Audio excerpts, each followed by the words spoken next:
శివ, ఏంటి? నాకు సమ్మర్‌కి డ్రెసెస్ కావాలి. మొన్నే ఉగాదికని షాపింగ్‌కెళ్ళావు. నిన్న శ్రీరామనవమి అని చెప్పేసి షాపింగ్‌కెళ్ళావు. మళ్ళీ ఇప్పుడు బట్టలంటావేంటే? సమ్మర్‌కి కాటన్ డ్రెస్సులు కావాలి శివ. చాలా ఎండగా ఉంటుంది బయటకెళ్తుంటే. ఉక్కపోసేస్తున్నాయి వేరే ఏమేసుకున్నా కూడా. సరే నువ్వు మొదలెట్టావంటే ఆగవు గానీ నీకు ఓ రూ. 1000 ఇస్తాను. రూ. 1000 ఏవొస్తావో కొనుక్కో. చాలు నాకు అదే ఎక్కువ. రూ. 1000కి ఏమొస్తాయి పిచ్చి మొహమా?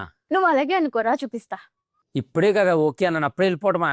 అలా నిమిషం కూడా ఆగకుండా వెంటనే నన్ను రాజమండ్రిలోని కేఎల్ఎం ఫ్యాషన్ మాల్‌కి తీసుకొచ్చేసింది. ఎందుకంటే ఈ సమ్మర్ కాటన్ కుర్తీస్ ఒక కుర్తీ రూ. 399 అంటేనే జనం ఎగబడి కొంటారు. అలాంటిది ఇప్పుడు 3 సమ్మర్ కాటన్ కుర్తీస్ రూ. 666 అంటే ఇంక మనం ఆడవాళ్ళని ఆపగలమండి? అయినా ఏదైనా కాస్ట్‌లీగా కొనాలంటే ఇబ్బంది గానీ, కనీసం ఇలాంటి బడ్జెట్ షాపింగ్‌కైనా వాళ్ళకి సహకరించకపోతే తర్వాత మనకి పెద్ద ముప్పే వచ్చి పడుద్ది. ఇంకా కనిపించే ఈ ముద్రా సిల్క్ శారీస్ అయితే 999 అమ్మే శారీస్‌ని 666కి ఇచ్చేస్తున్నారు. ఇక్కడ ఏదో మిగిలిపోయిన స్టాక్‌ని తక్కువ రేటుకి అమ్మేయడం కాదు. మనందరి కోసం స్పెషల్‌గా స్టాక్‌ని తెప్పించి మరీ ఇక్కడ ఆఫర్‌లు ఇస్తున్నారు. ఇంకా మెన్స్ వేర్‌లో ఫ్యాషన్ షర్ట్స్ గానీ, జీన్స్ గానీ 799 అమ్మే ప్రైస్‌ని కాస్త 699 చేసి అమ్మేస్తున్నారు ఇప్పుడు. ఇక్కడ ఆఫర్ కలెక్షన్ కూడా చాలానే ఉంది. ఇది మనకి కేఎల్ఎం ఫ్యాషన్ మాల్ వాళ్ళు స్పెషల్‌గా అందిస్తున్న వీకెండ్ ఆఫర్స్. ఈ ఆఫర్స్ ఈ ఏప్రిల్ 11, 12, 13 తారీఖుల్లో ఎక్స్‌క్లూజివ్‌గా ఆంధ్రాలోని అన్ని కేఎల్ఎం స్టోర్స్‌లోనూ లభిస్తుంది. మరి ఇంకెందుకు ఆలస్యం? మీరు కూడా కేఎల్ఎం ఫ్యాషన్ మాల్‌ని వెంటనే విజిట్ చేసి ఈ ఆఫర్‌లని పొందండి.